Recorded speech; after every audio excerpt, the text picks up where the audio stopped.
Bismillahirrahmanirrahim. Assalamualaikum warahmatullahi wabarakatuh. And good morning, everyone. My name is Saryanti. I'm the leader group of two. Today, I will discuss about the dark method. Before we start the discussion, I want to introduce my member group. As me, Saryanti, as the leader, and Nurjana is the second speaker.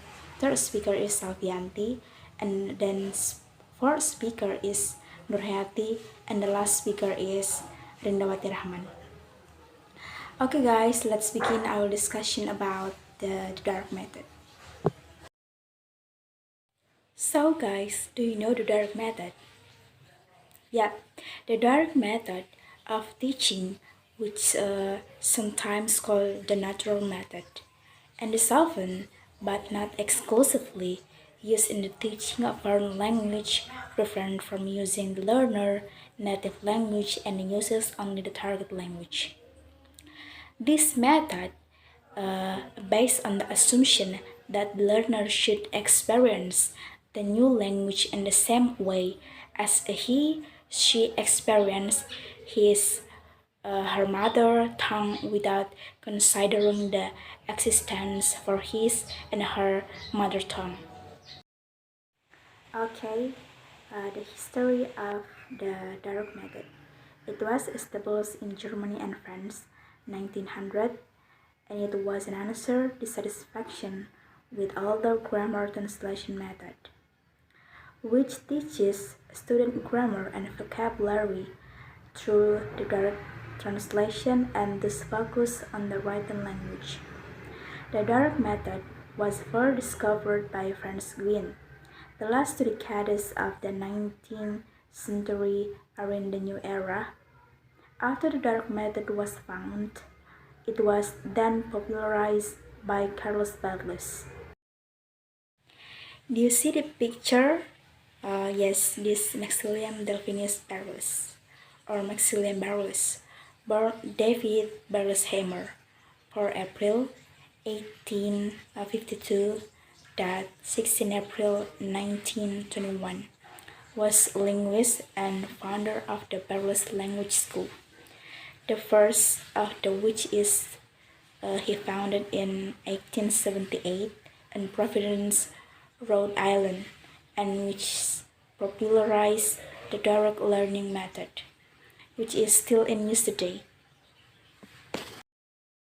Thinking about the experience. The student read aloud a passage about the geography of the United States of America. Reading in the target language should be taught from the beginning of language interaction. However, the reading skill will be developed through practice with speaking. Language is primarily speech. Culture consists of more than the fine arts. In the lesson, we observed the students studying geography and cultural attitude. The teacher points to a part of the map after each sentence is read. Objects present in the immediate classroom environment should be used to help students understand the meaning. The teacher used the target language to ask the student if they have a question. The student used the target language to ask the question. The native language should not be used in the classroom. The teacher answered the student question by drawing on the whiteboard or giving example. The teacher should demonstrate, not explain or translate. It is desirable that students make a direct association between the target language form and meaning.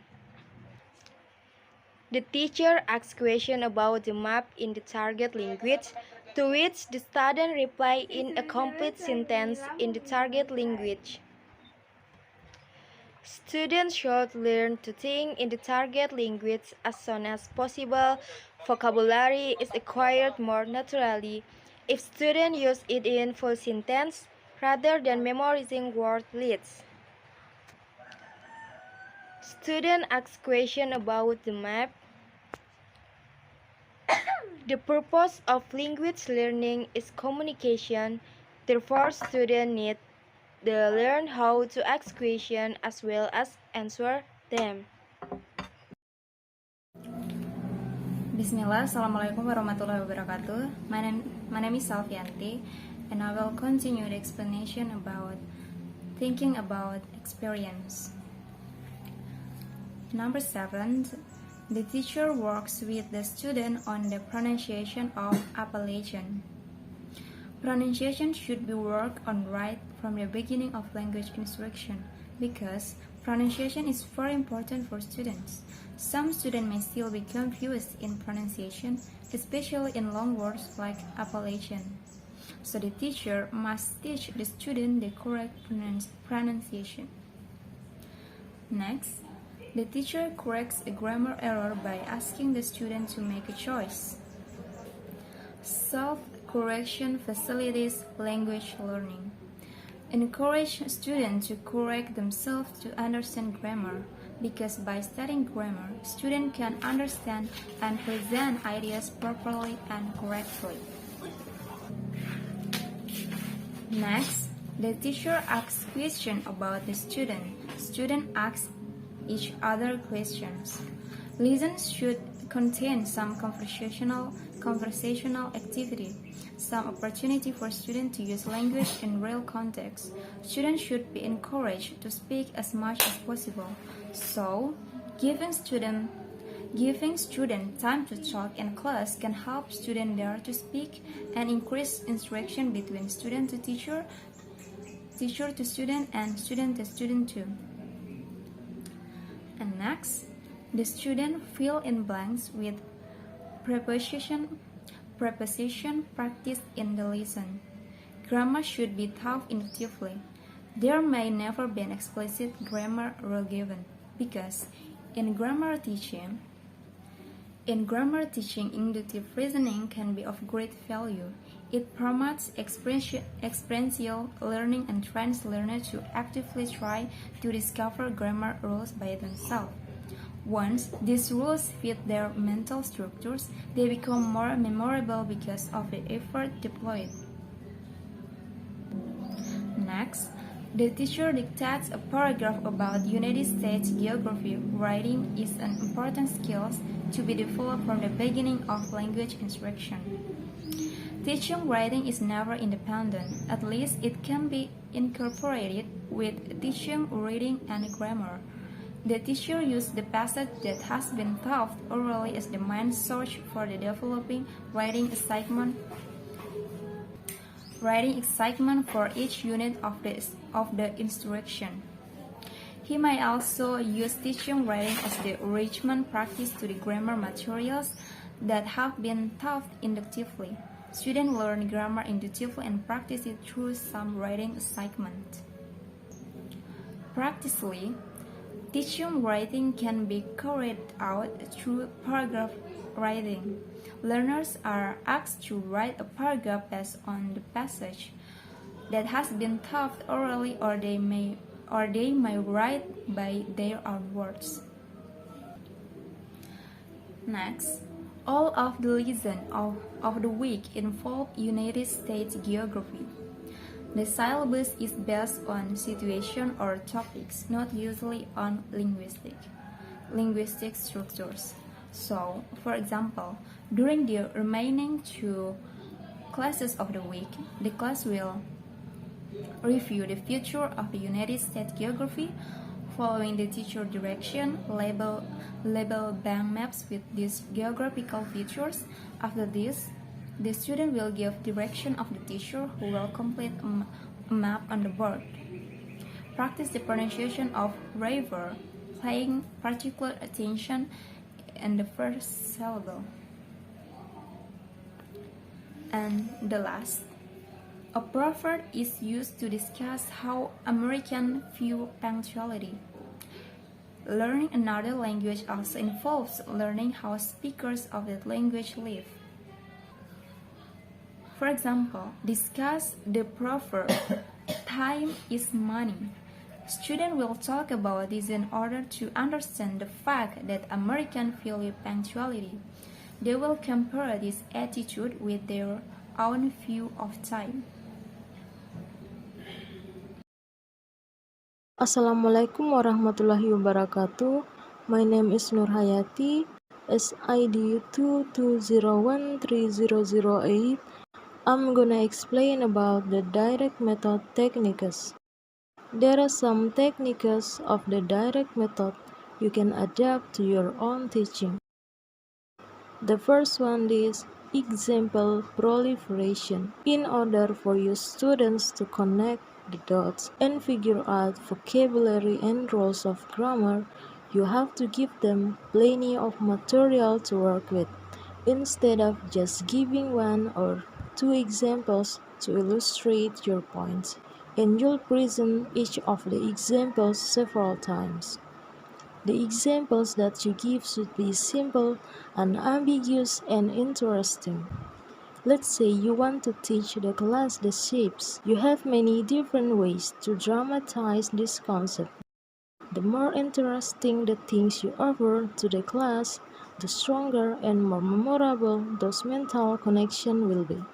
The second one is visual support. There are many ways you can do this. A simple gesture can make your point vivid and clarify your intent. For example, you can use a closed fist to signify strength. Execute it over and over, and your student will know what you mean when you say, "This table is built strong." The thing is, there's a whole language based on signs and gestures alone. This can only mean that with enough well-timed actions, a whole new language can be taught. You can also do actual body demonstrations instead of just using your arms. You can jump, punch, dance, even swim. You can exaggerate body language to provide context cues for your message. You can bring labor pictures or even the actual objects to help dramatize the content of your lessons. The third one is listening activities. Remember when you were a kid and your mom and dad used to read you bedtime stories? Do the very same thing with your students. Read them a story, preferably the kind with cool pictures. Choose a story containing simple sentences. The goal of storytelling here isn't to get to the last page. The story is your vehicle to expose your students to more of the language. So if you need to repeatedly read the sentences several times before proceeding to the next page. If there's a particular vocabulary or concept in the story that you want to elaborate, then spend a little more time on it. The fourth is reading aloud. Students take turns reading section of a passage, play, or dialogue out loud. At the end of each student turn, the teacher uses gestures, pictures, realia, examples, or other means to make the meaning of the sections clear. The next is Q&A exercise. This exercise is conducted only in the target language. Students are asked questions and answer in full sentences so that they can practice new words and grammatical structures. They have the opportunity to ask questions as well as answer them. And the last one is stress-free and supportive environment. Imagine being a student sitting in your first language class and immediately the teacher is addressing you in the target language that you're supposed to be learning. Even though you haven't learned a word yet, everything that comes out of her mouth sounds all Greek to you. Yeah, her gesture and tones help somehow, but you can't be really sure what she means.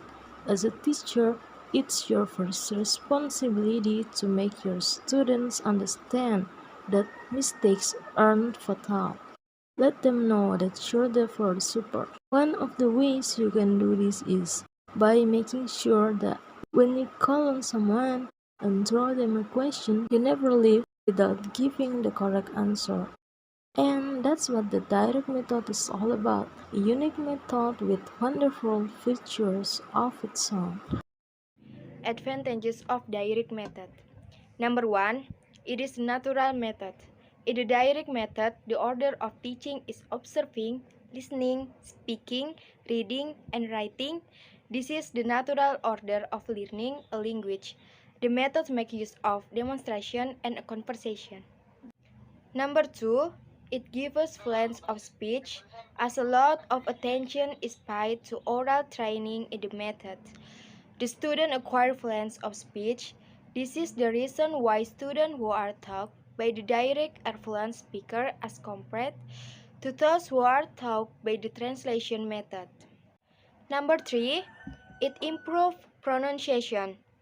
As the students are made to speak a lot and they are also taught phonetic, their pronunciation improves. Number 4, it aids writing work. Fluency of speech leads to case in writing. To express themselves in writing, the student have only to learn spelling. If a student can express as himself clearly in speaking, he can express himself in writing as well. Number 5, it facilitates the study of literature.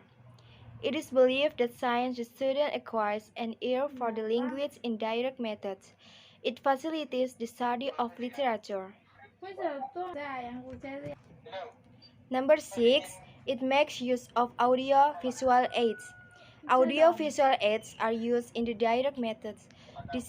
Makes the lesson interesting. So now I will explain these advantages of direct method. First, it is an incomplete method. Direct method lies too much emphasis on speaking. It neglects reading and writing. The tendency is to give insufficient attention to reading and not to teach writing work systematically. Next, it requires efficient teachers. Every teacher can make success of the direct method. Only the teacher can work out of the successfully who is good at English, especially conversational English. Next, it requires linguistic-minded students. Direct method can succeed only with those students who are linguistically minded. That is, students who have got a fine ear for the language. Only the clever child can profit by this method. And next, materials facilities aren't available. Direct method requires the use of audiovisual aids, but this aren't available in majority of schools. And next, the classes are overcrowded. Small classes are needed for the direct method so that the teacher can pay individual attention, but in a majority of schools the classes are very large. And last, it is difficult for explanation. The meaning of new words in direct method is explained by material association, explanation the target language, and use in suitable contexts. The mother tongue is not used although in certain cases it used more economical and effective in telling meaning. Well, I'm Rindawati Rahman. As the last presenter, I want to tell you, review the principles of direct method. Let's pay attention to the review of the principle of the direct method. Number 1, what are the goals of teachers who use the direct method? Well, in this method, the primary goals are for students to think and speak the language. Teachers who use the direct method in their work with students focus on developing communicative skill. They also elicit from students not only speak but think in a target language. Second, what is the role of the teacher and what is the role of the student? In direct method, the student observes the target language used by the teacher in the teaching and they try to get the meaning based on the demonstration given, and then they will practice their target language they observed, and they use it to communicate with their friends and their teacher in classroom.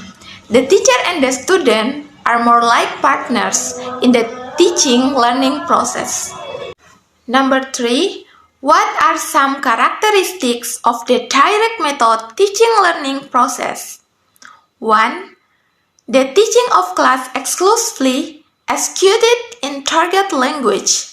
2. Only sentences and daily vocabulary was taught. 3. Speaking skill is developed step by step and regular with the exchange of question and answer between the student and teacher in intensive and small class. 4. The grammar is taught inductively. 5. Interaction items just taught verbally. 6. Concrete vocabulary is taught through demonstration. The accurate grammar adherence is much watched. 4. What is the nature of student to teacher interaction? And what is the nature of student to student interaction? Well, the initiation of the interaction goes both ways, from teacher to student and from student to teacher, although the latter is often teacher direct. Student converse with one another as well. Number 5. How are the feelings of the student dealt with? There are not principles of the method which relate to this area. Number 6. How are language and culture viewed in direct method? The direct method in teaching a language is directly establishing an immediate and audiovisual association between experience and expression, words and phrases, idioms and meanings, rules and performances through the teacher body and mental skills, without any help of the learner's mother tongue. 7. What areas of language are emphasized and what language skills are emphasized?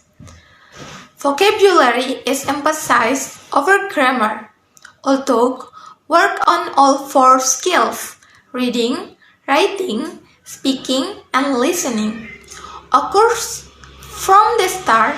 Oral communication is seen as basic.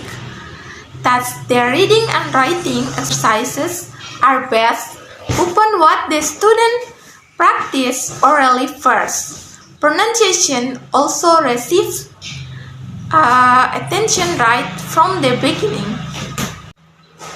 8. What is the role of the student's native language? The student's native language should not be used in the classroom. 9. How is evaluation accomplished in direct method? Direct methods examine actual student performance to determine what students learn and the extent to which students have met the learned goals you established. Last, how does the teacher respond to student errors? Well, the teacher, employing various techniques, tries to get students to self-correct whenever possible. So guys, the conclusion, our presentation or discussion group 2, the direct method is a method of a foreign or a second language teaching which insists that only the target language should be used in a class and meaning should be communicated directly by associating speech form with action, object, mime, gesture, and situation. Advantages of direct method in teaching English is it is a natural method, it gives learner of speech, It's improved pronunciation.